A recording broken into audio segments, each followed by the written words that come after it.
Hey guys, this is CRP speaking to you live, and hopefully you guys are hearing me properly. So why don't you give me a +1 to make sure that you can hear me and see me and everything is copacetic. I'd appreciate it.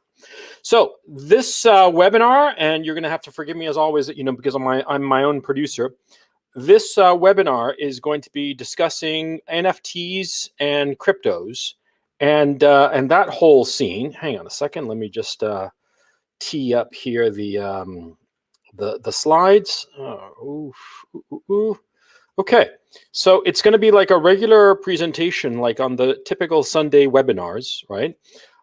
With the whole thing, with my PowerPoint and all my little notations and all that shit. Unfortunately, in this platform, StreamYards, which is the first time I've done. Great, everybody's +1, fantastic. This is the first time I've ever done used StreamYards to do my weekly webinars. And well, this isn't strictly a weekly webinar, but it's exactly the same. The only difference is that this time I can't give a handout. Usually, not always, but as of late in the weekly webinars, I was giving out a handout, a PDF of the upcoming show. But this time around, I'm only going to be able to just show it to you, but not send you the PDF. Sorry about that. The limitations of this platform, which is minor compared to the previous platform, which was really shitty. The Demio webinar platform was just garbage, and I was just very unhappy with it. Before that, I was using GoToWebinar, which is a fantastic platform. The problem is that it was unbelievably expensive, and it frankly, it just didn't justify itself. Well, no, it sort of did, but what happened was that they started getting hinky insofar as my payment method, because their system like automatically would put the country where they sensed my computer was at, even though my payment was in a different country, and they would not allow me to change it, and therefore they couldn't accept my payment. It was just like, what the fuck, man? So I was like, fuck that. So I changed to Demio, and that really sucked. And now here I am on StreamYards, and it's an incredibly easy platform, so I highly recommend it. Anyway, let's get cracking. I'm going to be talking about NFTs and cryptocurrencies, and I really want your input because I'm going to be talking about my evolving sentiment insofar as cryptos are concerned, because I, pretty famously, I suppose, just dismissed cryptocurrencies. And I've been dismissing cryptocurrencies since I first heard about them in 2011. And in 2011, I had the opportunity to purchase something like 2,000 Bitcoin for $10,000. And had I done it, today, I'd be worth just with that alone something like 120 million bucks. And yeah, that didn't happen. But even if it had happened, even if I had bought Bitcoin, I probably would have sold it when it hit like, $10 or something, and I would have been happy to have doubled my money. I would never have held on to it until today. And so, it's one of those might have beens that's kind of amusing, but didn't happen and never would have happened, like I said, because I would have sold it off early. But even in 2011, and I knew several people who were neck deep in it and who obviously made out like bandits because of it. I just didn't take it seriously. And I had good reasons not to take it seriously. But I realized retrospectively that the people who were pushing it so hard back in 2011, friends of mine, and guys who would like tell me, you got to get into this shit in a big way. This is the future. They understood it in a way that I did not. And I'm going to explain what they thought and what I thought and why I was wrong. And then I'm going to discuss how it was that I came to change my mind. And NFTs were central to that changing of my mind. That and some other things that are happening in the cryptocurrency environment that made me realize that this is like potentially a real thing. And finally, I'm going to discuss a plan I have to dip my toes into the NFT market with the digital assets that I already have, specifically my videos and thumbnails, and get into this market and see how it works.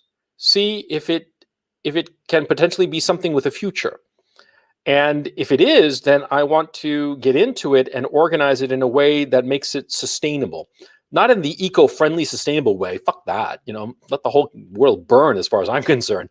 No, I mean sustainability in the sense of creating a market for my digital assets, for my non-fungible tokens, such that they maintain or increase their value over time. Not merely in terms of relative to fiat currency, but in terms of cryptocurrency. That is, I want to establish a market for my digital assets such that over time, people who are only investing in crypto will realize that investing in my NFTs is a winning move. So I'm going to have this whole discussion, and I'm going to lay out a plan that I have. And this plan is something that I've been giving it some thought, and I want to run it by you guys, and I want you to poke holes in it. I want you to tell me why it wouldn't work, or what parts of it are strong and what parts of it are weak. Because, I mean, the whole plan in and of itself, it's not going to be, I mean, I think that the plan is not totally incompetent, right? But there are going to be aspects of it that are probably going to be weaker. And so I want to hear what you guys think. And I want you to tell me, this is the really good part, this is going to be really great, and this part really sucks, and you got to rethink it. Okay? Okay, so let me get cracking with the, here is the full, as usual, for those of you who have never been to a weekly webinar, what I usually do is I lay out the entire outline of the show beforehand. And that way, you can sort of like tune in and tune out as I get to the different milestones of the show, because there are some aspects of it that you're not going to be interested in and some aspects that you are going to be interested in. So here we go. Now, my objections to cryptocurrency, you see, I took cryptocurrency at face value. I looked at it as a currency, okay? Because it's in the fucking name, right? Cryptocurrency.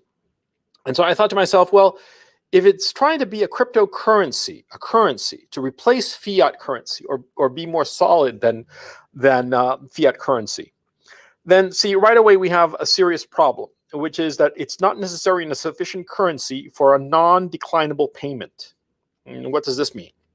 You see, the guys who propose modern monetary theory, a latest iteration of Keynesian economics, is really just bullshit as far as I'm concerned, but that's not for this discussion.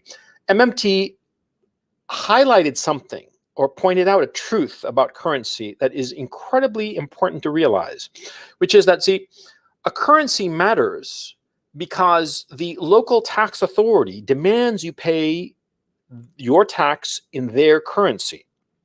You're in the United States, the IRS hits you with a tax bill, and it's a tax bill that you have to pay or else you go to jail.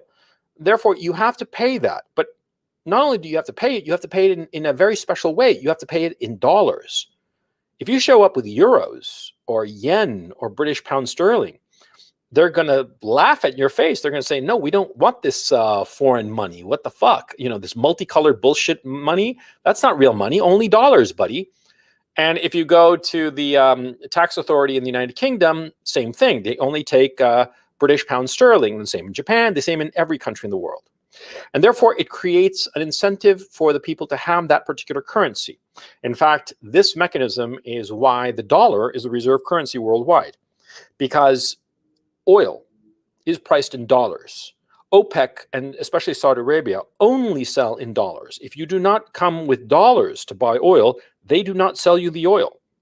And so every country has to buy dollars in the open foreign currency exchange markets in order to buy oil that they need.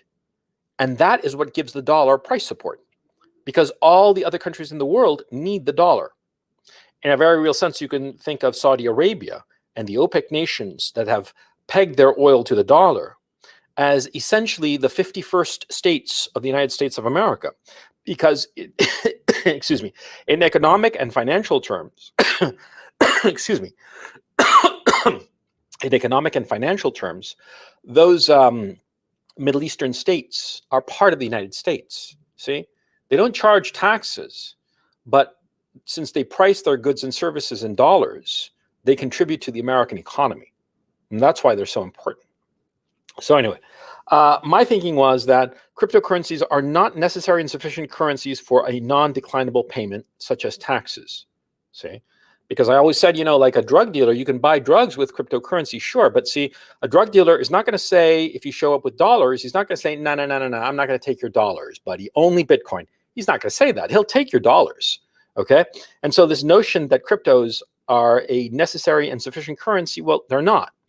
And therefore, how are they going to replace the fiat currency, which I agree is floating on nothing but air in terms of its valuation, just like cryptos are, by the way, but we'll get to that in a minute.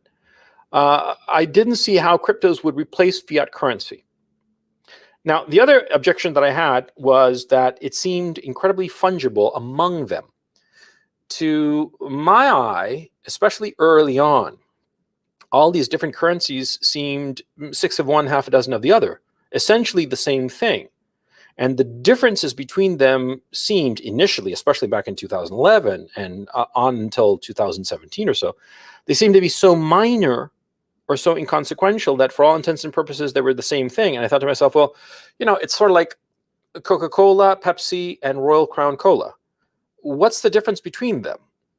Marketing, because they're essentially the same product. If Coke sells more and is more expensive perhaps than RC or Pepsi, what does that signal?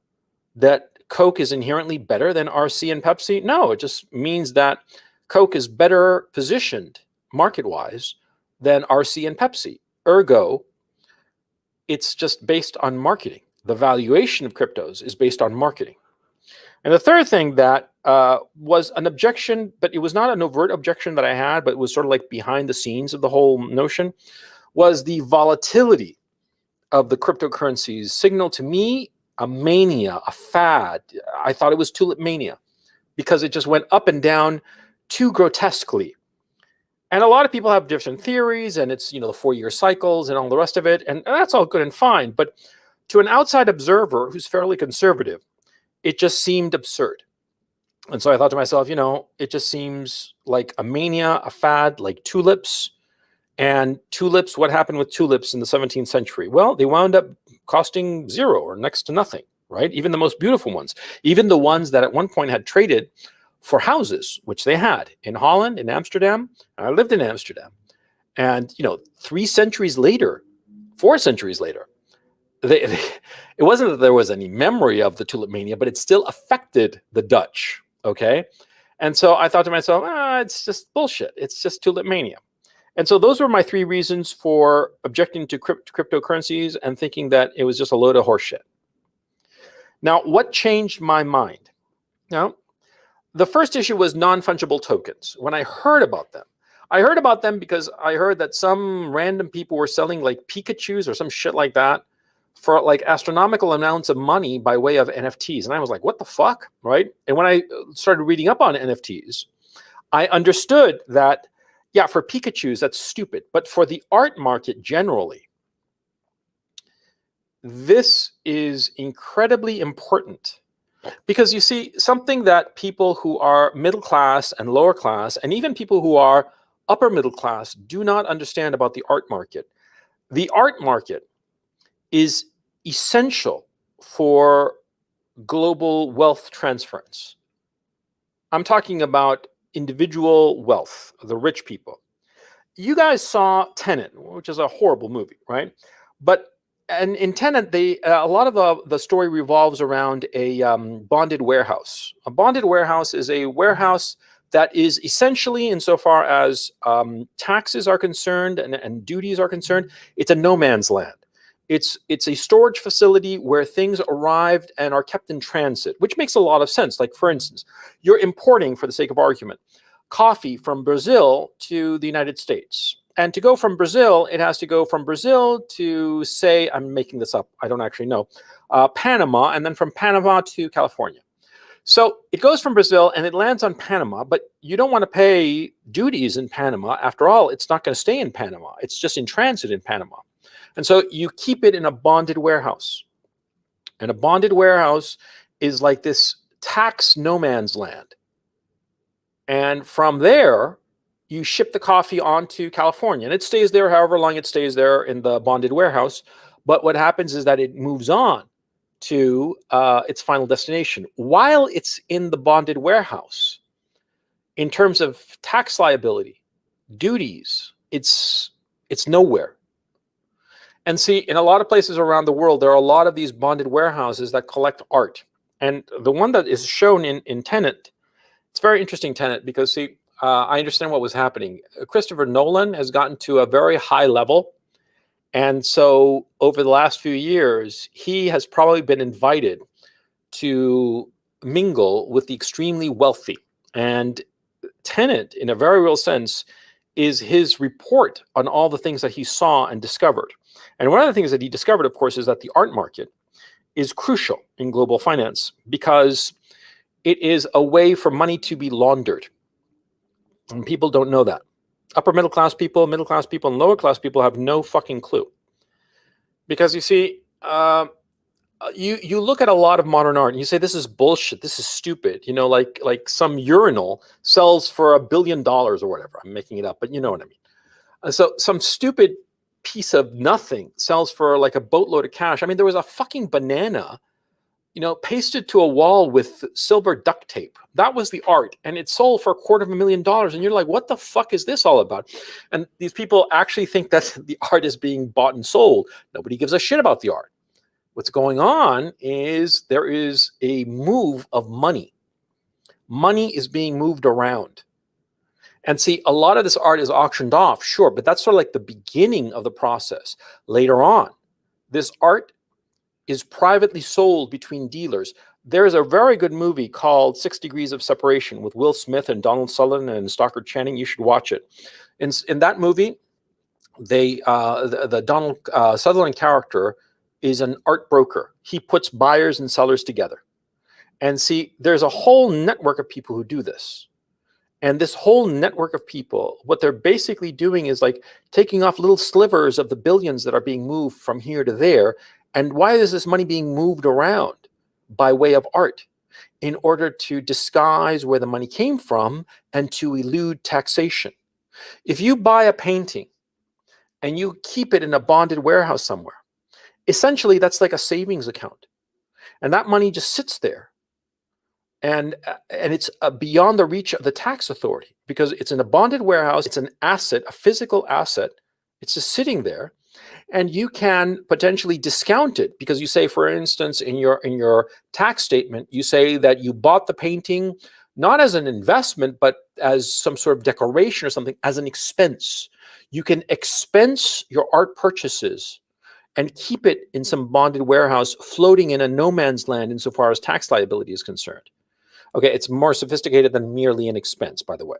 It's a lot more sophisticated. It's a lot more expensive in terms of accountants and financial planners and all the rest of it. That's why upper middle class people who earn, say, $1 million a year or less, and let alone the hoi polloi, they have no idea about this shit. But people who are a lot wealthier will know about this shit, and they won't mind paying the exorbitant fees for the accountants and the financial planners because those exorbitant fees are a fractional percentage of the money being moved around and protected from tax liability. You see what I mean?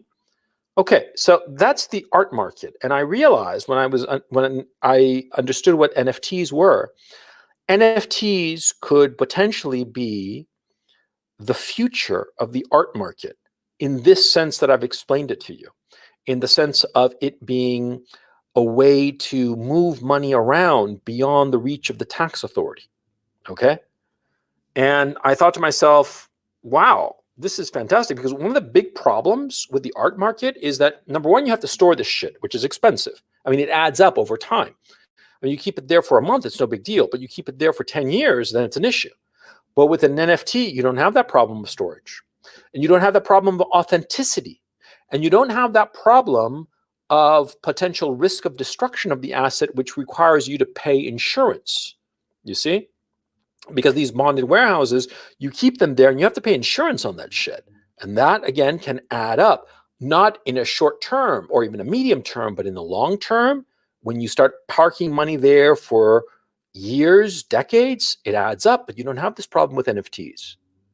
And that's why I thought to myself, this could be huge for the art market. And that's when it clicked for me, finally, that cryptos are not a currency. Cryptos are an asset. an asset like gold. And that was something that I just did not see until I understood what NFTs were, and mentally it fit in the rest of the traditional financial markets, the financial model that I had in my head.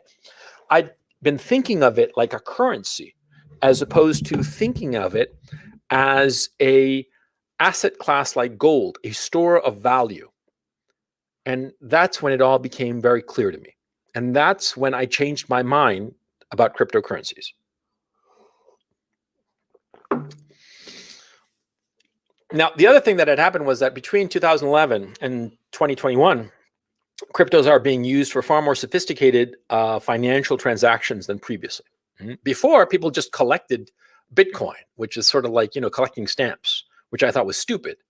But now they're using it, they're lending it short term as collateralizing it. They're doing all kinds of nifty shit with the cryptos. And the different kinds of cryptos are being used for different purposes in the financial markets. It's become a lot more sophisticated. And because of it, because of this increased sophistication, mainstream financial sectors is getting into cryptos. And that to me was the signal that this is the next thing.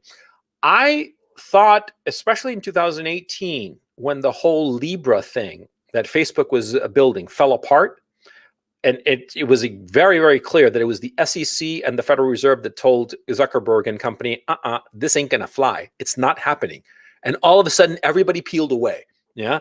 And I thought, yeah, the SEC and the Fed is not going to allow cryptos to exist. It's just not going to allow it to happen.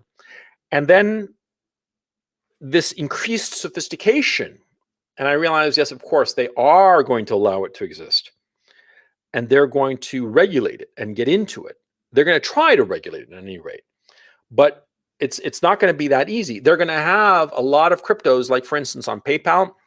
You can buy now cryptos on PayPal, but you can only spend it on PayPal shit, okay? I assume that essentially PayPal is holding on to the private key of the user's wallets. And so in a very real sense, the people who have cryptos on PayPal don't own the crypto. They're sort of like, they're owners in name only. If PayPal wants to, they can just take it away because they're not allowing people to spend their Bitcoin any which way they want to, right? So that sort of like proves that point. But I think that that is the model for the future of what the SEC and the Federal Reserve wants to do with crypto. Keep it boxed into established financial institutions like PayPal so that people go into cryptos, but they really can't get out of it in the way that cryptos are designed to, okay? Which I think is very interesting. And it leads me to conclude, by the way, as a parenthesis, that perhaps in the not too distant future, in the United States, it will be impossible to trade cryptos anonymously. Just a thought. But anyway, moving on. Yeah, because they're embracing cryptos, this guarantees that the financial authorities will never pull the plug on cryptos. They'll just regulate them, perhaps, but they'll never shut it down altogether. They'll never declare it illegal or some shit like that, okay? Now, here comes a big, big fucking caveat, okay? It could be that me changing my mind signals the top of the market for cryptos, okay?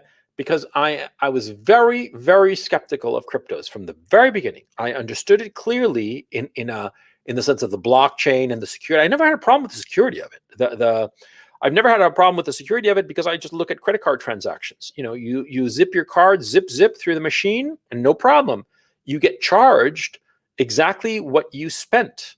And, I've never really had, like, on my credit card, some random transaction that didn't make any sense, I mean, on top of that, my cards have never been stolen. But see, aside from that, there's never been some odd transaction or anything like that. So I figured, yeah, cryptos are going to be secure. That is not the issue. The issue was the aforementioned reason that I thought that they weren't necessary and sufficient currencies for non-declinable payments, right? That was the big objection that I had. But then I changed my mind when I understood NFTs and how it fit in the art market, okay? And that's where I'm at now, see? That's my thinking that, yeah, cryptos are going to happen. And also there's another thing that I didn't put in my outline, a big reason. The number of people who are into cryptos, and I'm not saying that they're just like buying and selling like maniacs and trying to profit out of it. No, I'm talking individuals who are putting a lot of brain power, a lot of IQ points into this shit. The number of them has reached a tipping point, or passed it quite some time ago. It's not going away. Too many people are too heavily invested, not in the sense of money investing, but in the sense of time and attention and work. Too many people have devoted too many man years into this issue for it to be dropped and forgotten and drop down to zero and just, be blown away like pet rocks or some shit like that. Okay. So that's led me to conclude that cryptos are here to stay. And the final issue that some ultra skeptics would have is that they would say that just like fiat currency, there is nothing backing cryptos. Well, that's absolutely true, but you look at gold and there's nothing backing gold either. Gold, why is gold worth anything? It's because people want it, because people say it's real money, it's gold. But what is it? It's just, it's just a mineral that's been mined and refined and put into pretty blocks. But what is it? It's nothing. What backs it? Nothing. All currencies, ultimately, are social conventions. And I've actually never had a problem with fiat currency per se. A lot of people have gone on and on and on about how the big mistake, the really big mistake, was inventing the Federal Reserve back in 1919 or 1920, or whenever the fuck it was first created, right? That was the mistake. And whenever I heard that argument, I was like, what the fuck are you talking about, asshole? That's almost a century ago, or it is a century ago that it was created. And what? The dollar works and the economy has grown and there's been material progress because of this fiat currency. So blow my ass that this has been like a bad thing, that the US economy started going south in 1920 when they invented fiat currency. Fuck off, right? I've never had a problem with fiat currency per se, provided it's well managed, okay? And now, as of late, of course, we see how it's being miserably managed. And I'd argue that it's been managed poorly since at least 2007, but another video. But the point here is that, see, cryptos, the way it's structured, that makes it so difficult to change it. There has to be such a broad consensus as to any little change. This leads me to conclude that cryptos are going to be solid, certainly more solid than fiat currencies, any of the fiat currencies. My bet right now is that the only fiat currency that might survive this next apocalypse will be the euro. And that's because the Germans have a paranoia about hyperinflation going back for historical reasons, that they will never allow their currency to go down the tubes, right? So be that as it may. But the dollar and the pound, and the yen, they're all going to go down the tubes. The yen maybe least of all, followed by the euro. But anyway, the point, cryptos in the next crash very obviously will be the life raft of a lot of people wanting to get out of fiat currencies. They will ignore the fact that, no different than fiat currencies, cryptos are backed by nothing, just like gold is backed by nothing, okay? Because nothing is backed by nothing. Everything that we consider valuable is only valuable to the degree that other people consider it valuable. Always remember that, okay? So anyway, but the big caveat of this whole fucking thing, of me embracing cryptos and thinking that, yeah, they're the future, if a guy like me embraces this shit, it could very well signal that we've reached the top, the peak, and that it's going to go downhill from here. Okay? Because the most bearish people in a market, when they finally capitulate and turn bullish, that's usually when the market starts to go down. Okay? And so you got to keep this in mind. I have to put that caveat. The fact that I'm changing my mind, makes me counterintuitively think, man, this is a bad time to get into cryptos because it's going to go down the toilet, right? So it could well be. And in fact, in the what is it, a couple of weeks or so, that I've changed my mind, because it's been a recent thing. I've seen how the whole thing is going down. So it could be the case that, just when the light bulb went off in my head, that signal to the great God of the cryptos that it was time to go down, who knows? But anyway, the point, when an uber bear like me capitulates that is not always a good sign. And sometimes it could be a very, very bad sign. So keep that in mind. Okay? Okay. So my plan for NFTs, let me get into it. Oh, let me just pause for a brief second and just monitor. You guys, everything's going copacetic in the stream here. Let me just check something really quick here because I'm refreshing the just monitor. Okay, it's all good. It's all good. So yeah, so all good. Let me continue with my discussion. I have the following plan. My plan is to get into NFTs. As I explained earlier, previously at the beginning of this, my plan is to create a market for non-fungible tokens. For those of you who don't know, non-fungible tokens are essentially tokens that are attached to a digital product. And this token and the token is unique. The name of it, non-fungible token. For those of you who don't know, something that is fungible means that it can be replaced.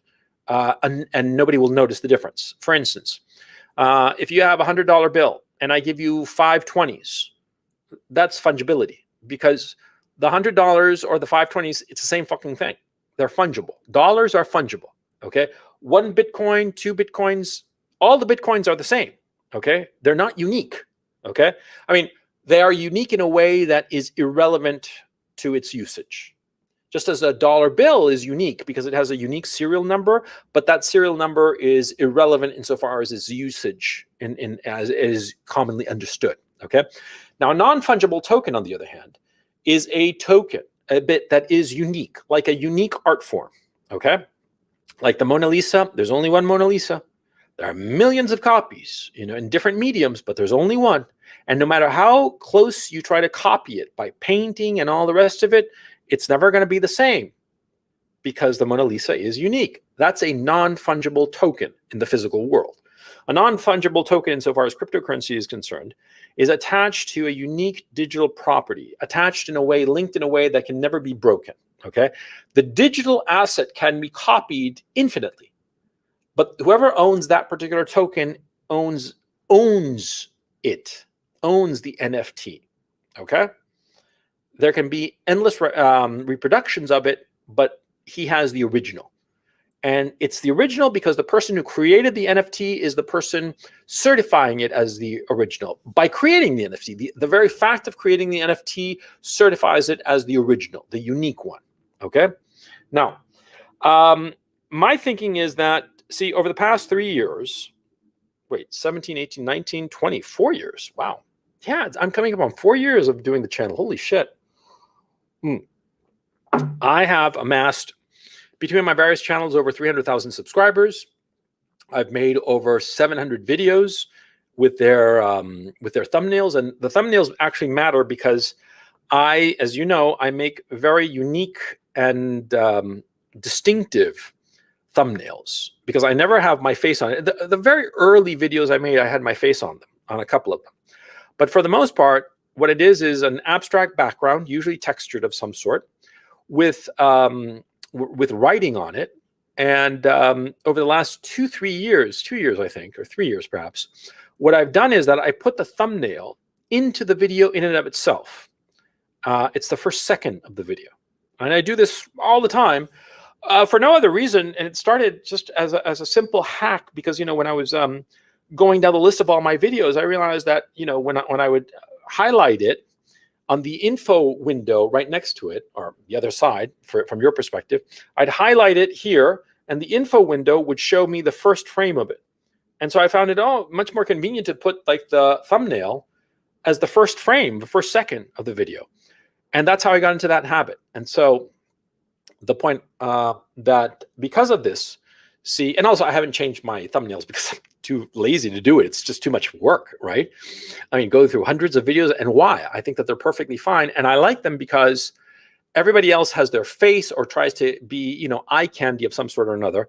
But mine that are fairly boring and more or less to the point, insofar as you can see right there in the thumbnail what it's about, people always know, oh, there's a CRP video. They light on it like flies on shit instantly because it's easy to spot. It's visually distinctive.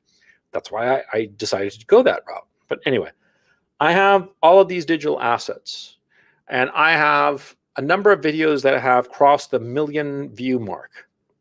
and quite a few that have crossed the 500,000 view mark. And so my thinking is the following. And I also, by the way, I have 4 videos that were taken down by YouTube. Okay. And so my thinking is that all of these digital assets, well, they exist and they're a lot cooler than fucking Pikachu or some shit like that, right? So I was thinking, what if I auction them off? And there are places to auction off NFTs, and that's fairly straightforward. It's pretty easy, actually.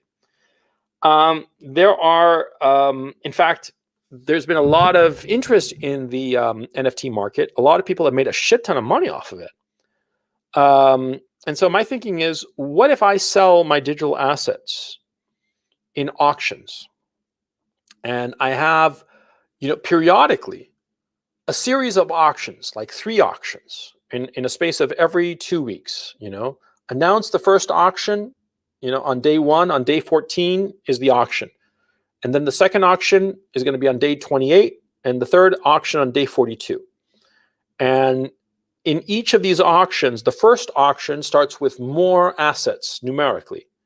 And the second one has fewer assets, but at a lower minimum bid. And the final auction has a single item or very few items for sale at a high price. But of course, the high price is commensurate with the fact of how unique and or important the item might happen to be. And so that's the thinking, I was thinking of auctioning off on the first one 12 thumbnails. I'm going to show you like a partial list of the thumbnails that I've been thinking of auctioning off. Let me find it here real quick. Okay. As you can see, this is today's thumbnail, and there you can see. Hang on. Oops. Wait, I forgot to. Oh no, there it is. There it is. There it is. As you can see, I used Chalk Duster, is the name of the font, to create the lettering, and I usually use some sort of like textured photograph or drawing or whatnot as the background, and they're unique. Okay. And of course, when you go to a YouTube video, you can download. There are certain extensions that you can apply to Chrome or whatever, and they allow you to download the thumbnail. But the thumbnail that is downloaded is not of high quality. Now, all of my thumbnails are by definition 2880 by 1620 pixels, and so it's high def kind of image.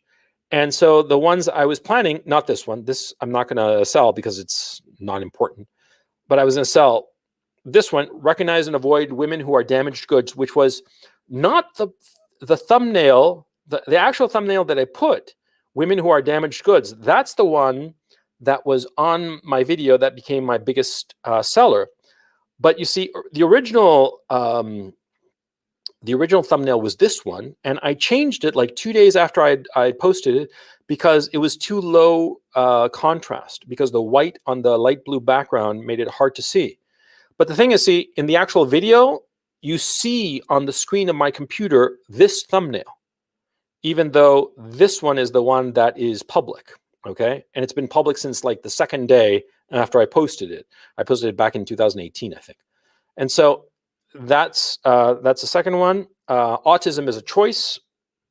Money Changes Everything, which had a surprisingly large number of viewers, actually. I think it was 500,000 or something like that. I forget. Never Be a Stepfather. That also had a huge sale. Never Date a Victim of Sexual Assault. That caused all kinds of problems for me. This video. Oops. There we go. Don't Fuck Crazy. One of my favorite videos, even though it didn't have that many views, probably because YouTube didn't serve it up to many viewers because of the word fuck in the title. But yeah, one of my better videos. Well, not better, more fun. It's actually not that good a video. I could do it again and do it better. The older you get, the more you understand is one of my favorite videos, though this one, The More You Understand, The Less You Forgive, surprisingly has a large number of views. Then The 3 Things You Need to Get and Hold a Woman has over 500,000, 800,000 views, I think. What It Means to Be Red-Pilled. Yeah, this would be a big deal. Never Date a Girl Older Than 25. This was the first viral video I ever had. It went viral 8 months 9 months after I posted it. I posted in September of 17 and it did okay. Nothing special. But then all of a sudden in June of 18, it just blew out, just blew to the moon, you know? How to Tip, which is a video that didn't do very well, but it's one of my personal favorites. Never Date a Single Mother. This is my best ever. This one got like 1.6 million views. And finally, I'm posting this that I'm thinking of actually posting as a an NFT, because if you notice the name of the article, this is the New York Times, by the way, for June 9th, 2019. And if you notice there, the name of the title is, you know, The Making of a YouTube Radical. And as you can see there on the third photograph in the second column from the left, there you have me right there. I don't know if you can see me. There I am. That was back in my studio in London, you know, the little apartment I rented to shoot my videos. And yeah, there I am with all these other awful people like Philip DeFranco and Jordan Peterson and these other right-wing bigots. So anyway, because I was thinking that this might prove useful in terms of marketing, the fact that I was on the front cover of the New York Times as a, you know, a bad boy might actually help insofar as the auction of these NFTs, right? So let me go back to the, oops, hang on just a second. I want to stop share that. And I want to share, hang on, sorry, that to go back to the outline. Okay, so the idea, I want to create a market for my NFTs because I have a whole inventory of them, right? And I have all the originals in the sense that they're the high definition versions of the high definitions of the video and the high definitions of the thumbnails that are unique in terms of look and aesthetic and whatnot. And I want to do the following. I want to auction off periodically, that is every 4 to 6 months, have auctions of my digital assets, but not like hundreds of them.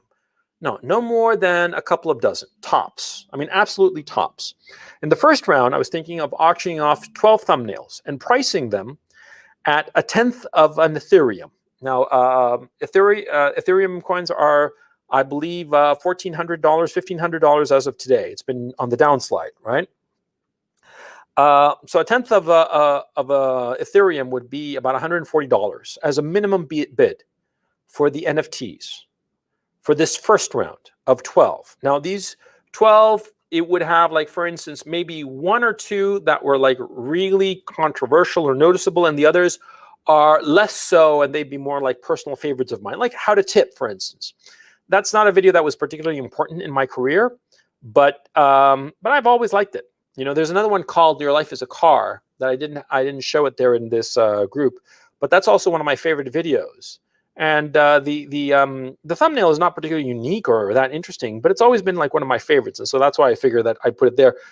You know, the first 12, and then in round 2, which would be 2 weeks after the first auction, the end of the first auction, I'd put up 6, and those would be more desirable and or controversial.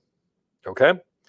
And finally, I would release on round 3, which would be 2 weeks after round 2, I'd release either 1 or all 3 or 4, I haven't made up my mind, and I want your input on this, of the banned videos. I'm actually, now that I'm talking to you about it, it might be smarter just to release a single video, right? A single one of my banned videos, and hold the other banned videos for later. And so it would be these 3 rounds of auctions spread out over 42 days from the initial announcement and the 2-week period to the first auction to the end of the third auction. It would be 42 days in total. And once this auction is concluded, okay, there'd be an evaluation period. And the evaluation would be very simple.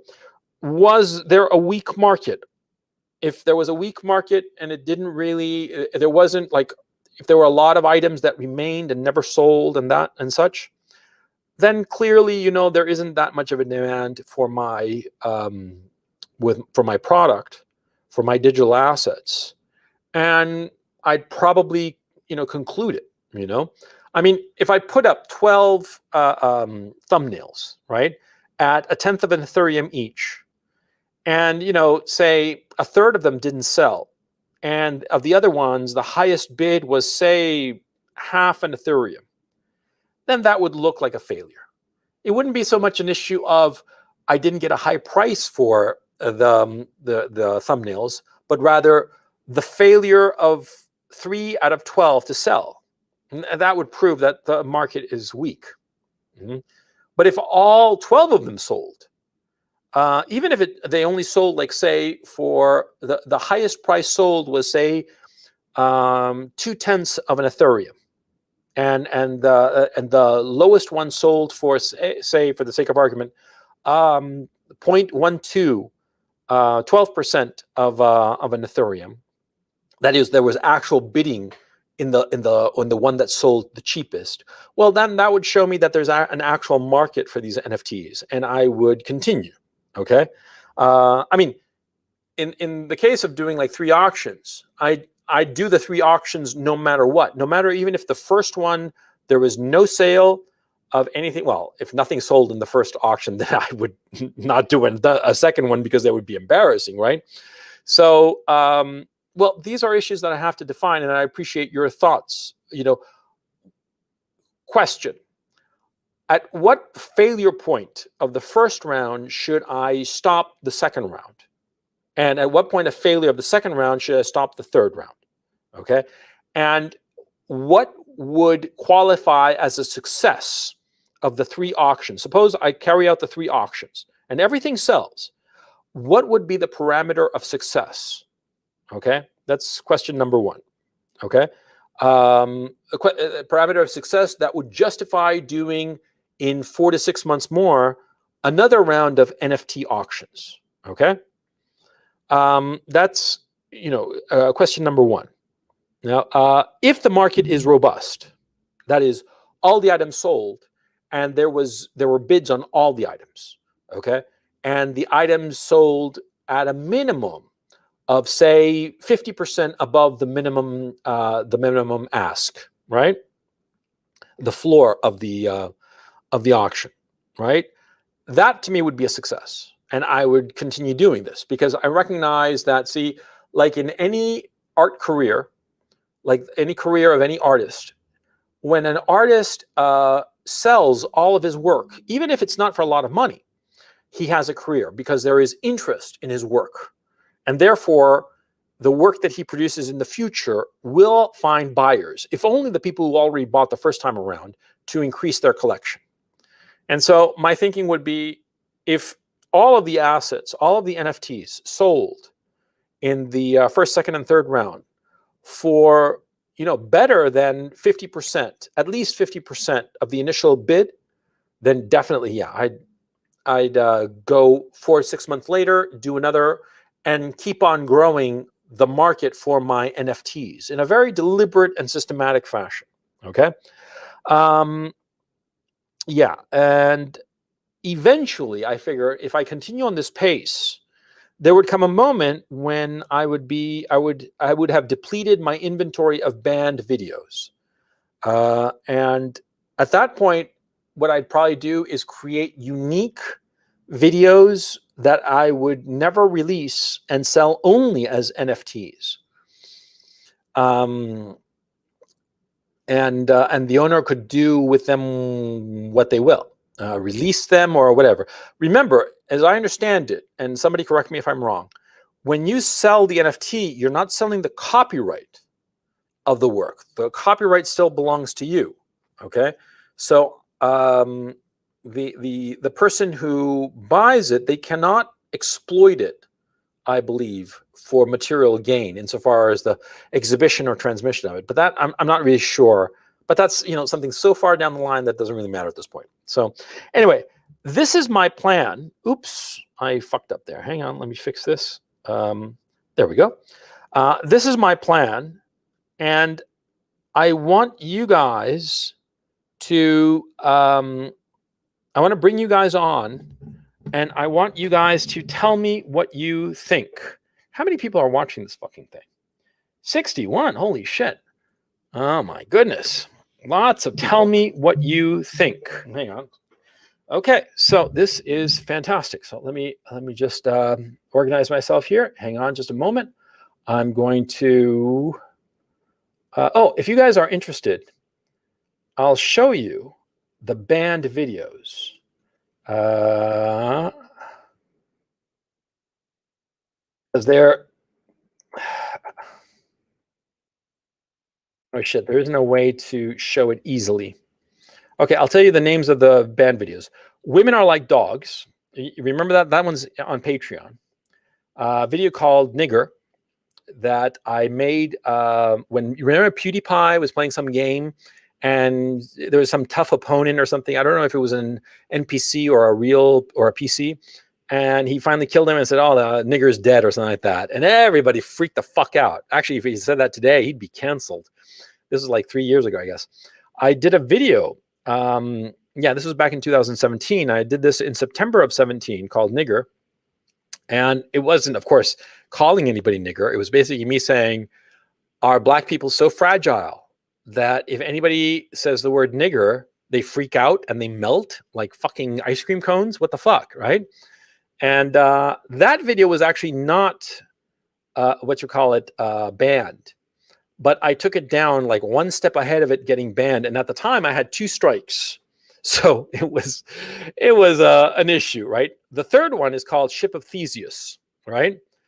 It talks about the thought experiment of the Ship of Theseus. If you guys don't know about it, it's basically the Ship of Theseus. He was a great admiral or general or something you want to battle.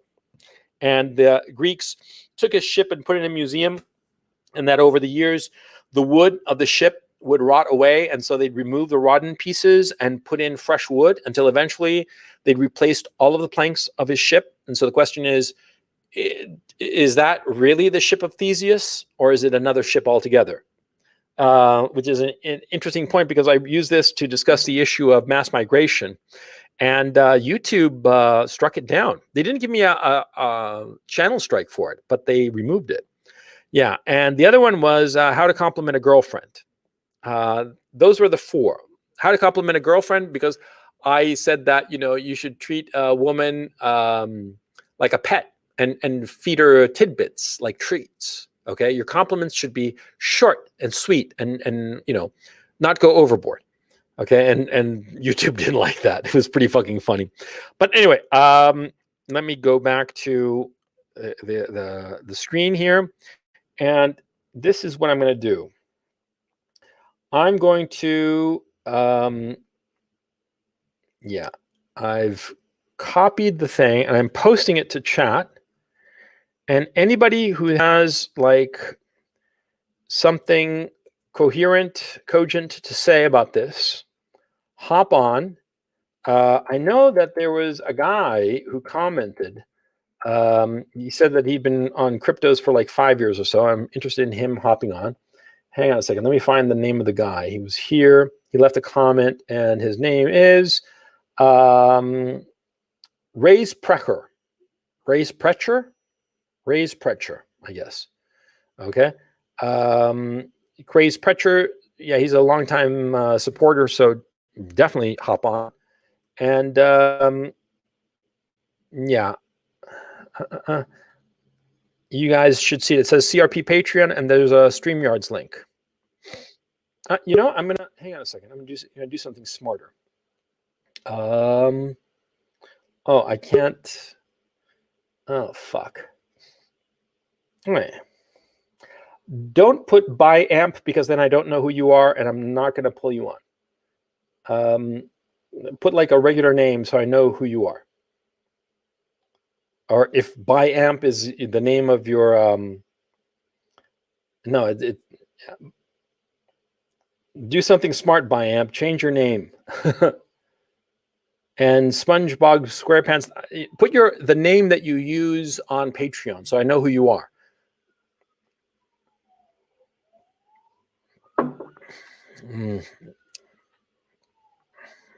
Okay, let me stop sharing screen. Okay. Hey, Byamp, what's your actual name? Oh, what's going on, Coach?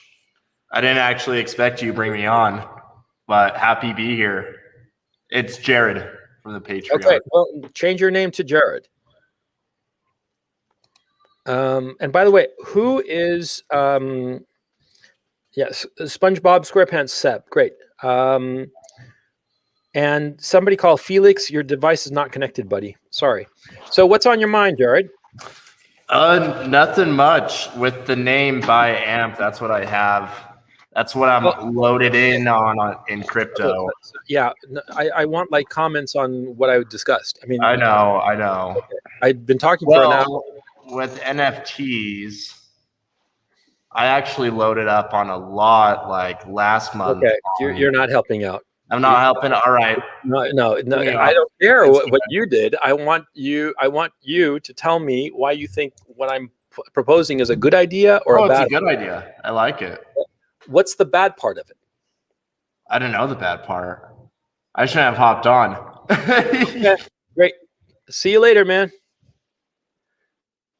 Okay, Seb. I don't know if you're muted or not. I'm not muting you, and I can't hear your seat. Can you hear me, Coach? Hey, yeah, go ahead. Yes, What's on? yes. What do you think of what I discussed? Yeah, so I've been on your show lots of times, but obviously because I work in big tech, so I can't really have my my relativity. Perfectly. Yeah, but yeah, have you considered doing video NFTs? Yeah, like I said, I was planning on auctioning on the third auction round. The first two would be just thumbnails, but they would be like laying the groundwork for the third auction, which would be to auction off one of these banned YouTube videos. And my thinking was that, see, if I auction off any odd video, you know, big fucking deal, even if it's a big seller. But if I auction off a banned video, that inherently has more interest, more appeal because of scarcity, because nobody can see it. And in fact, I made the effort to scrub it from BitChute, which is the only other platform that I use, because I just passively post onto BitChute because it has a functionality that you can just slave your BitChute account to your YouTube channel, and so anything that pops up in YouTube automatically goes to BitChute. And so I went through my BitChute channel and removed these banned videos precisely to up the uniqueness quotient of them. Okay, and so yeah, on the third round it would be these unique banned videos, and once I'm done with these selling these unique banned videos, and it's successful, and there's an actual market for my NFTs, then I'd go ahead and create unique properties for what you call it, for the NFTs. I mean, unique ones, just like the RZA album that that guy Martin Shkreli bought. Yeah, like that. Yeah. Hey, boss, how's it going? But Seb, hang on a second. Let me get Seb's thoughts on this. What's on your mind? So, what do you think, Seb? Because what I was thinking is that, especially because your videos are so focused on one central message that is basically timeless, and it's a matter of time till your channel basically goes goodbye. I was thinking of the NFTs is for videos as being kind of like a censorship protection of putting the videos on the blockchain and having them be there for the next generation.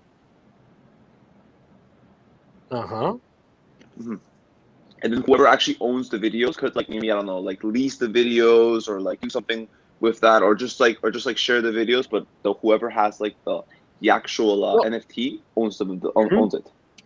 Well, this is what I was thinking. In case I ever get banned, I was planning on just creating like a BitTorrent and just uploading everything onto a BitTorrent, like in big blocks of videos, you know? I mean, that was my thinking. Okay. Now posting my content as NFTs, like always, I don't know about that. That seems.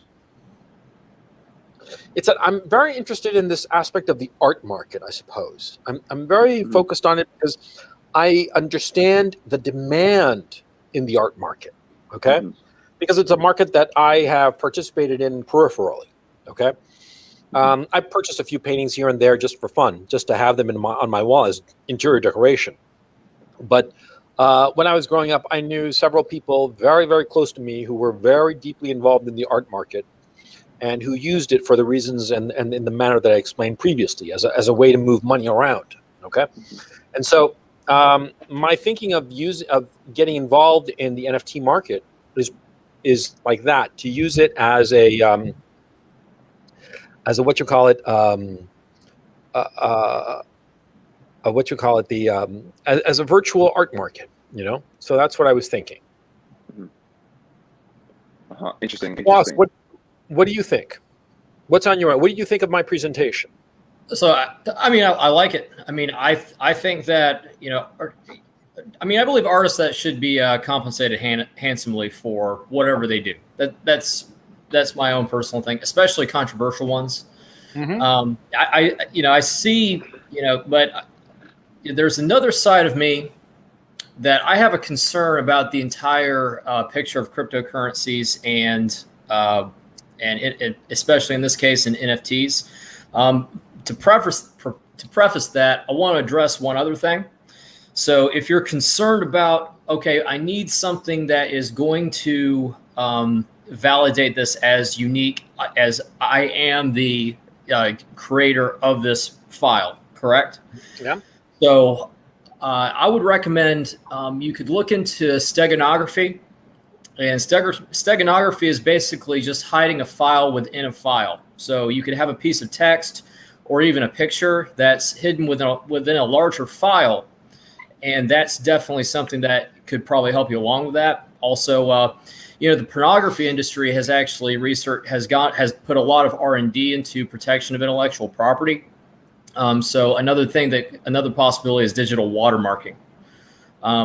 You know, it's something that I see now. Having said that, and I really only started to really research this. It had been a concern, but I just started research it as the video was going on. And so I'd only have a cursory view of it. But what I would be concerned about is the advent of quantum computing. Mm-hmm. And, you know, from my understanding, you know, I work in the information technology field. And, you know, it's a concern because if you consider you know, if we were to apply quantum computing concepts to, say, passwords or, say, hashes, and a hash of a file is basically the DNA. It's a code that basically states first and foremost that this is a unique file. Mm-hmm. Now, we have seen the MD5 hash. It's been broken. There have been copies of it made. Mm-hmm. I can't really tell you one way or another with my knowledge and my skill level whether or not that's going to be a thing in the forefront. But having said that, since you're the producer of it, I guess your best bet is to, you know, experiment and try to get into it as quickly as possible before quantum computing really gets here and before it even becomes a threat in the first place. And just make sure that you're not caught holding the bag. Well, wouldn't you think that if I mean, it's a little bit like an arms race, right? One guy has a new nuclear weapon or whatever the fuck, and then the next guy pretty much gets it almost the next day. Mm-hmm. Quantum computing, if it's used to fuck with cryptos, the people who are invested in cryptos, not financially necessarily, but in terms of emotion and number of hours worked and whatnot, it would be they'd have the incentive to try to use quantum computing to make it secure against any quantum computing attack. You see what I'm saying? Sure. And that's why, you know, I would say that I can't really anticipate what the future is going to be. You can never underestimate how wrong it can be. Yeah, so, exactly. That's why I put my caveat that, you know, if I'm an uber bear on crypto and I'm finally giving up, then maybe that's a sign. Okay, I mean, that's why I'm very aware of that. Yeah. But anyway, about going back to this plan of trying to create a market in NFTs, my particular NFTs, and periodically putting out like product, a limited number of product in these very organized auctions. And of course, by the way, these auctions, they would be announced beforehand.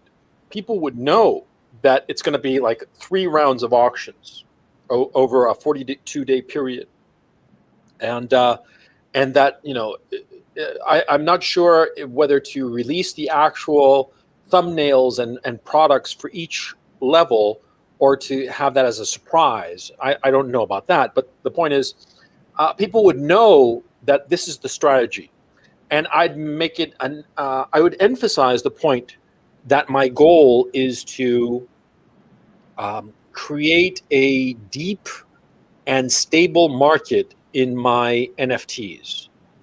Do you think that this is a good idea, number one? And if you think it's a good idea, do you think it can be improved somehow? Or do you think that there is another way or an additional way to add to the stability of this nascent market in CRP NFTs? Yeah, I'm not really as much of an expert on that. That's No, it's not an issue of expertise. It's an issue of business judgment. Okay, it's just judgment. That's the important thing. I think that, I mean, you create a unique product that has demand, and, you know, I would encourage you to, I mean, you have to monetize it some way, you know. Mm-hmm. Like, I think that's always something that's important to me, because monetization is value. Monetization is power.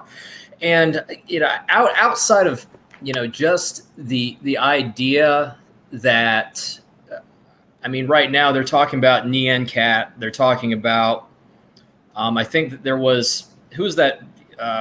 Lindsay Lohan. She sold her NFT for, you know, $17,000.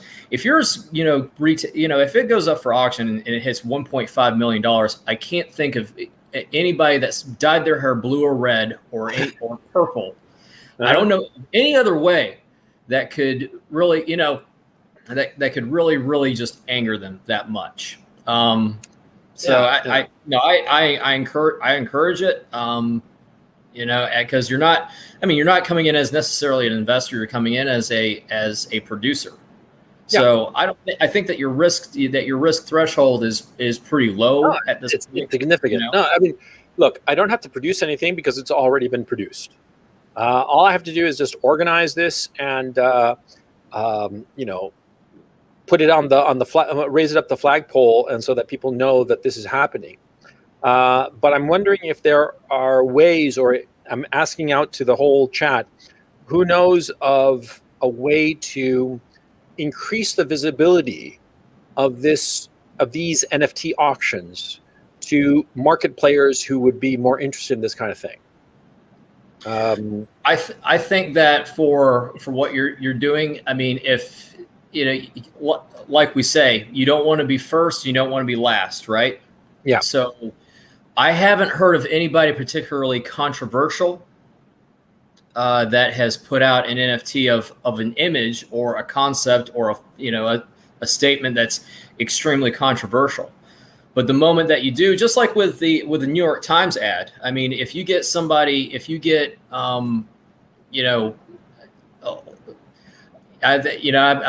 most controversial I'm thinking of just off the top of my head, because I saw his picture, was, you know, Milo Yiannopoulos. All right. Oh, hang on a second. Hang on just a second. Johnny Silverhand, I'm posting your comment. Why don't you hop on, because I'm interested in your question. But I'm sorry, you were saying about Milo Yiannopoulos, boss? No, if you have somebody that is that controversial, and then there's a new article that comes out in the Huffington Post and in the New York Times, it's like these alt-right wingers are monetizing controversy. So I don't know what that would necessarily look like. Tim Dillon actually he's a comedian. He, I mean, it's like, hey, can we get an NFT of Woody Allen fucking Mia Farrow, or, you know, something like that? And I was like, that's, you know, that's his brand of humor, of course, but that is, you know, that's what I could potentially see, is if somebody else out there just gets it, you know, it makes a very, very big splash. Yeah. And even if it's extremely negative, yeah, you know, I think that, you know, boss, yeah, I want to just interrupt you for just a second because I see that Seb dropped out, and I was really interested in what Seb had to say, but he just dropped out just now.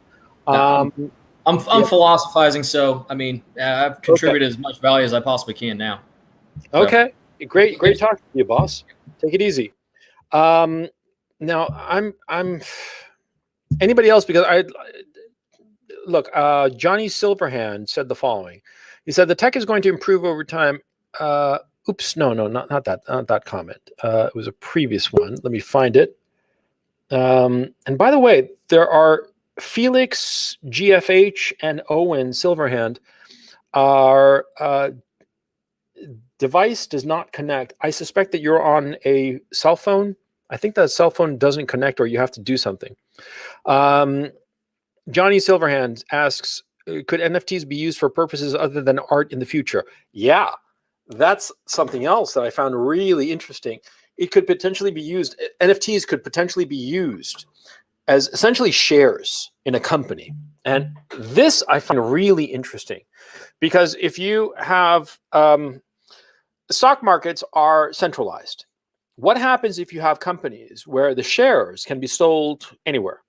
Not just over the counter, but literally between two people. And the private transaction is completely anonymous. What if you create, for instance, for any company, say 1 million NFTs that are identical one to the other? They are fungible one between the other, but they are a unique class of NFTs, right? And these correspond to the ownership of the company, or perhaps because of SEC rules, they cannot be ownership of the company, but they could be the voting rights to the company. Because voting rights on a board of directors is not considered the same as the equity in the company, but for all intents and purposes, it's the same thing. I mean, because remember, it doesn't matter who owns something. What matters is who controls it, okay? In my own case, for instance, I personally don't own anything. Actually, that's not true. I own my motorcycles. That's the only property on this earth that I own personally. Everything else, somebody else owns it, or something else owns it. I enjoy it and I control it, and I make it be bought or make it be sold, but I don't own it. And that's a key issue. You always want to be the guy who controls something, never the guy who owns something. Because if you own it, you're liable for it. But if you don't own it, nothing is ever going to happen to you. See what I mean? So anyway, yes, it could be used for something completely different. Okay. And I'm thinking like companies. That seemed like the logical next step. Yeah, you're saying here, Grimlow, let me just put you up there. There are several people here, but all of them, their devices are not connected. I do not know why that is the case, because I really want to bring other people on. Grimlow, and if you want to hop on, I'd appreciate it. The only thing, the only thing I would be worried about is how quickly the crypto NFT market changes. In 42 days, the NFT landscape could be completely different. Yeah, no shit. That is, that's annoying. And Owen Silverhand, he's up. You there? You have to unmute yourself, Owen. Hi, Coach. How are you? Pretty good, pretty good. So what did you think of this plan that I outlined? What do you think are the flaws in it? And what do you think are the strengths of it? The flaws. My question was, Go ahead. sorry, what was that? No, go ahead. What was your question? Oh, my question was related to NFTs being used for other purposes. Yeah. I think that the issue of, like I explained, equities.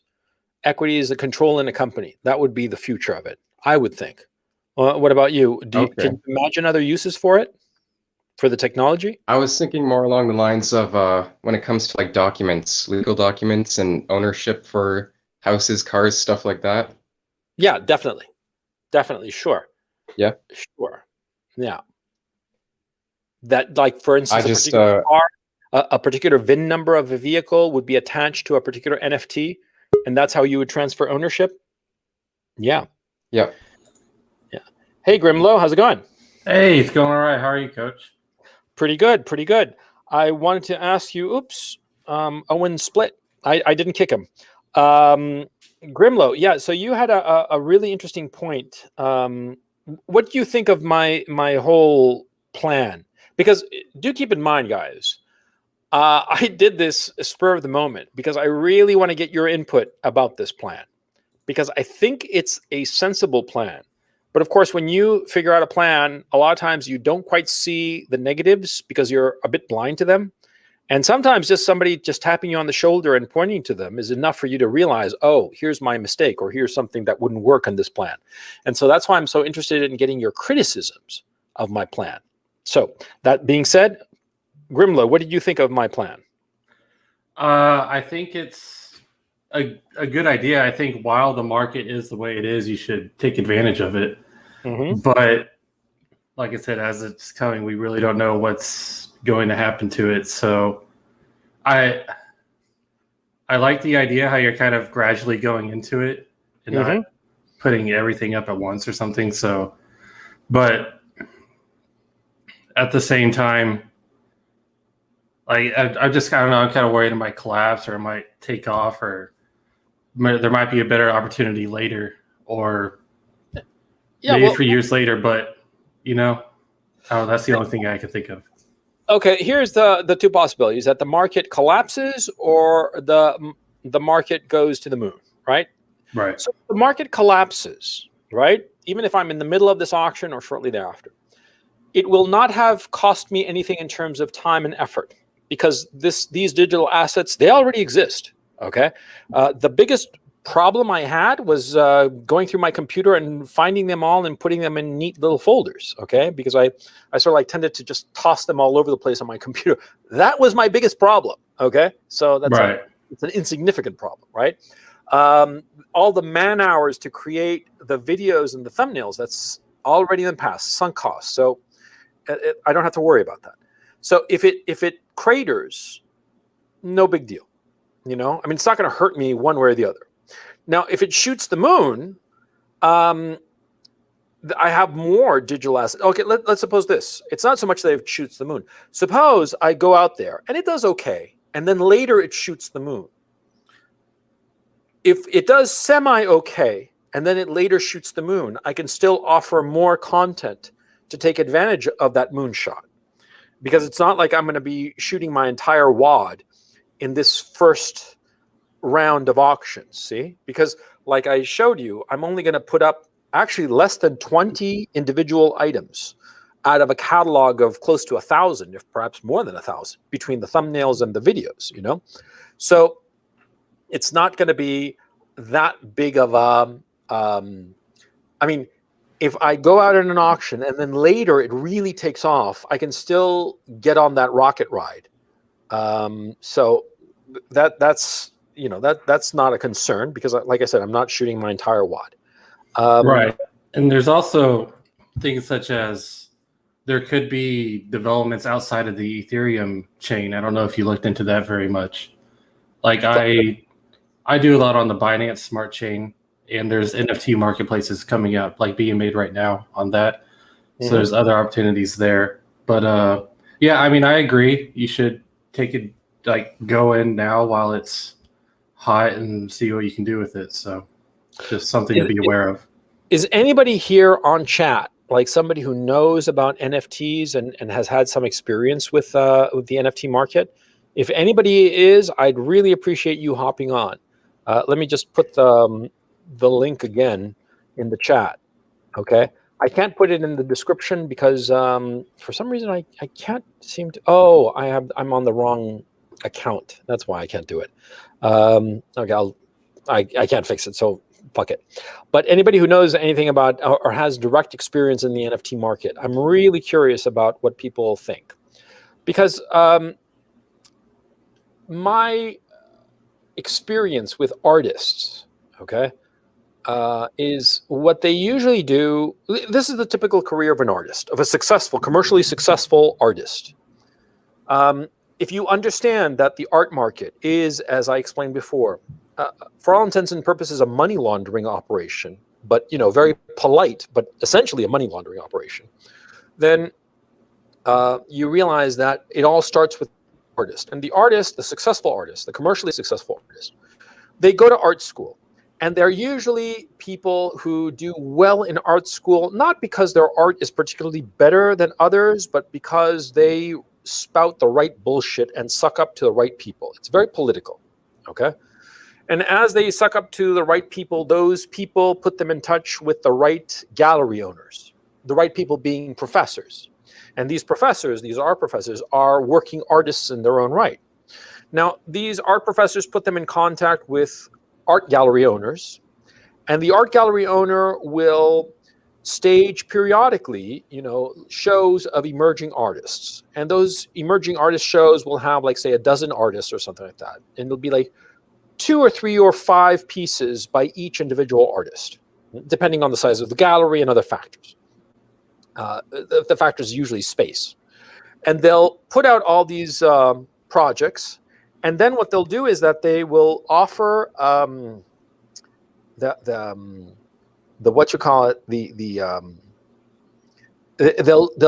offer these paintings by these new artists, and whichever one of these artists is more popular, well, that's the guy who's marked to kind of like rise up the ranks, okay? And popularity is defined by if the pieces that they put up in the group show sold and how much they sold for. They sold for more money than the pieces of some other guy, then they're higher up in the totem pole. And the amount of money spent on an artist is not related to the quality of the art. It's related to the perception of value, and that perception of value is often dependent on the personality of the artist, of how good a schmoozer the artist is. That's the way of the market, and it's kind of ugly, because it seems very bullshitty, because it is bullshitty, but that's how an artist rises. And so once he's done a few group shows and he's been successful, he does a solo show. If he sells all his art, that is a huge success, and he just starts producing on a consistent basis, and his art fuels the art market.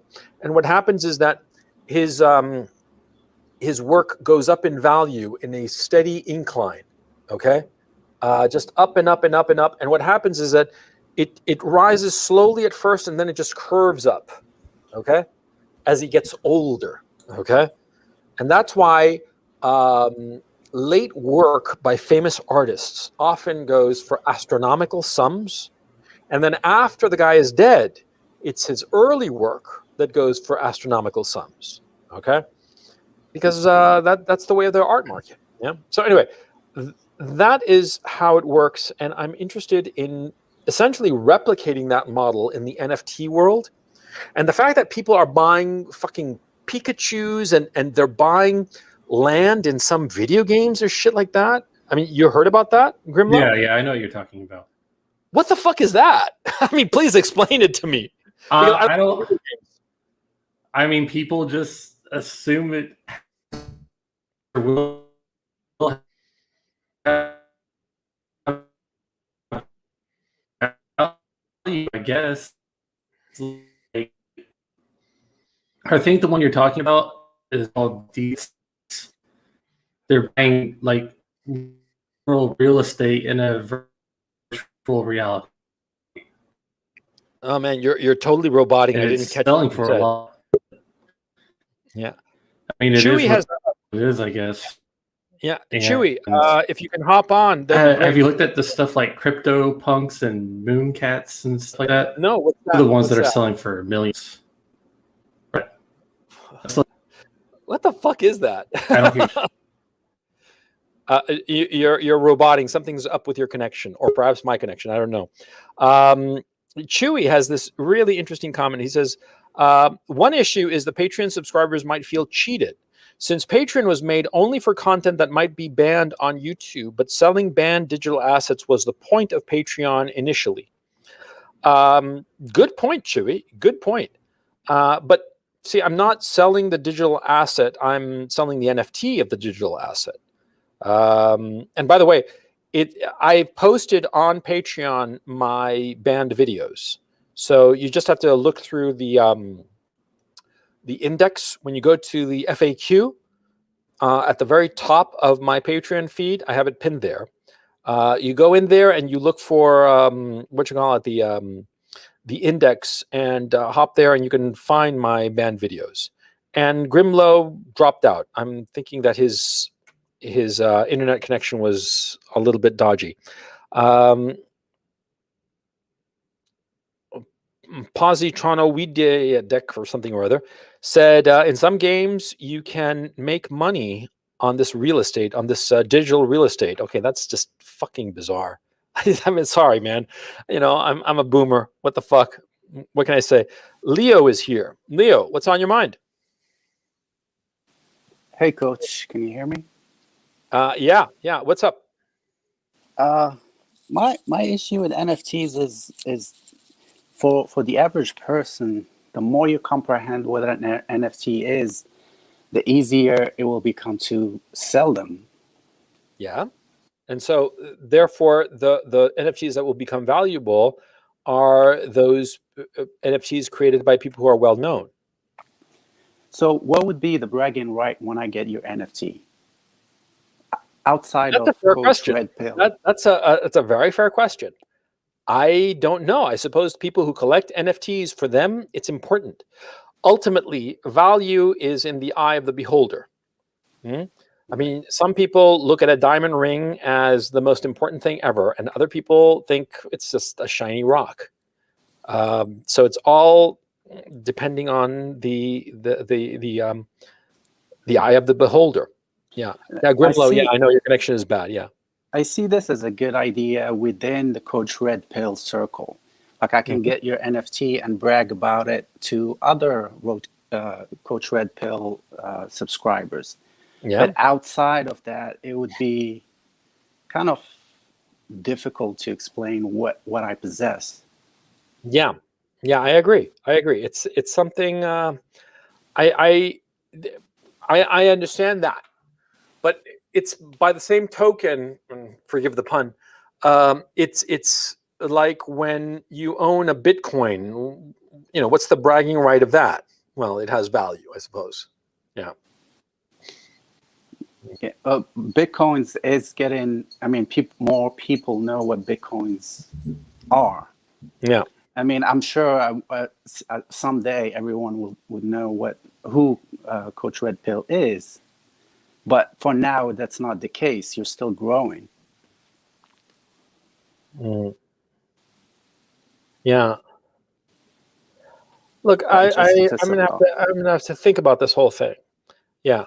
So I've been blabbing on about an hour and a half, and I'm gonna wind it down because I'm like I said, you know, the reason I did this stream was that you dropped out.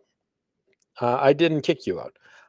The reason I did the stream was that I'm just really interested in getting some feedback insofar as how clever an idea this is and what the pitfalls of it are. You know, because I'm very aware of I'm very aware that I kind of missed a boat on cryptos, and I'm not crazy about it. I wish I'd I wish I'd seen beyond my own blindness, you know. But you know, it happens, and I mean, it happens, and there's nothing wrong with you know, missing the boat on something. It happens all the time that you miss the boat on something, and you know, that's life. And like I said at the beginning of this video, had I gone into Bitcoin back in 2011 at $5 each, I would have dumped them when they hit $10. I would have counted myself lucky. I would have said, "Hey, I made $10,000. Good on me." I never would have held on to them until 2021 at $50,000 or $60,000. Never. Okay, and because I know my mentality, I know how I think. I know that I'm the kind of guy who thinks that, you know, when I've made enough money, I just decide to exit because I'm not greedy. And so it would have never occurred to me to hold on to a position for a decade and, you know, wind up with, you know, starting with an investment of $10,000, winding up with a position worth 100 to 120 million. I never would have done that, you know? And so I don't feel bad about it. Of course, if I'd had a crystal ball, that's another story, but nobody has a crystal ball. But anyway, the point, this NFT thing, the interest in it, I just find it fascinating, and I understand it because, like I said, I've had quite a bit of exposure, peripheral exposure, not me personally direct, but very, very, very close exposure to the art market. So I know what that market is. I understand it completely, and I understand what it's about. And I understand why there are NFTs that are selling for millions of dollars. Why, what's his face, Jack Dorsey sold his first tweet for over $2 million. I know exactly what's going on. That is the fucking art market. That is a way to store value in a way that is untouchable by tax authorities. I understand what NFT is all about. And I don't have a problem, being a part of that, especially if it's not going to cost me anything in terms of time and effort. Okay. And so, yeah, I just wanted to tell you about my strategy and get you guys to critique it, and that's the thing I really want you guys to do, to critique it. Is anybody, I'm going to wind this down, but is anybody else around who has like a really clear and hard critique of my approach? Let me just show you the thing once again, the outline, so that you can give it a gander and really just critique the fuck out of it, because I really need you guys. I've always believed in the wisdom of crowds, more brains working on a problem, figure it out. Yeah. So I'm really interested in what you think of this plan insofar as NFTs. Okay. I really want you to tell me.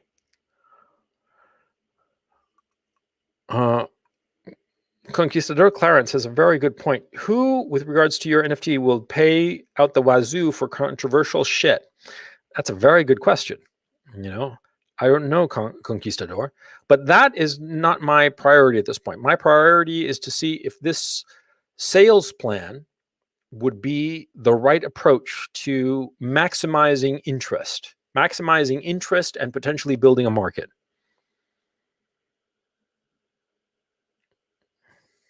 No, I'm not going to chase the market. Conquistador Clarence says, just don't chase the crowds for evil means. For evil ends, you mean? Yeah. No, I don't have anything evil in mind other than, maybe buying another motorcycle. I think that's the extent of it. Because I'm getting ready to buy a new motorcycle. Okay. And it would be my fourth. And if off of these NFTs, I could get the cash to buy a fifth one, fucking A, why not? That's basically my ambition, Yeah. But I really do want to get into these cryptos and just figure it out a little bit closer. And so actually having experience with it.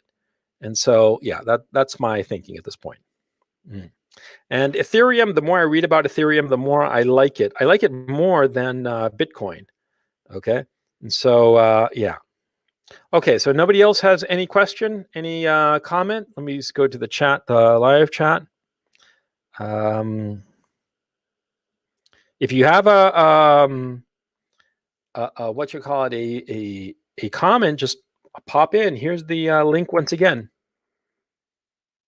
I'd really appreciate any comment or critique of this thing.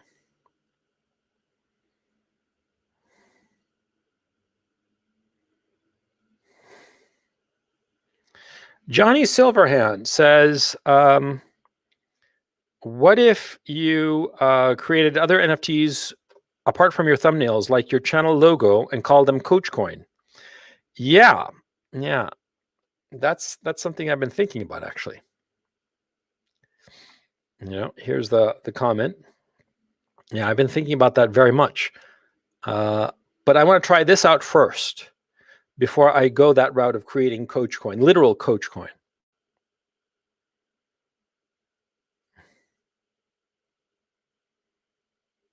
Oh, yeah. Bossman says, here, let me highlight it. Bossman says, you should probably do a video explaining your change in crypto position. Yes, I will do that. I will do that. Basically, it's going to be the first half of this presentation. I'm going to do a video about that, why I changed my mind. And Boss Man continues, so people know that you're not trolling them. Yeah, absolutely. Absolutely. Because it is a radical change in my position. But the thing that I can't stop thinking is so funny is that it could very well be the signal that the market topped, that if an uber bear of cryptos like me has finally capitulated, it could be that this is where the market turns south. And since I capitulated, the market has been going down in cryptos. Okay, we'll see if it's like just a pullback before it keeps on going, or if it's the real deal.